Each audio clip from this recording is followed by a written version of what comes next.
Ano ulit yung tanong?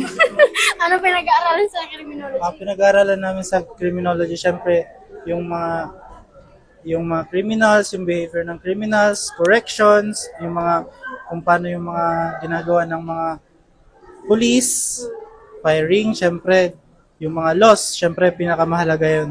Yun lang. Um, sa lahat ng subjects sa criminology or sa lahat ng topics, anong pinakamahirap?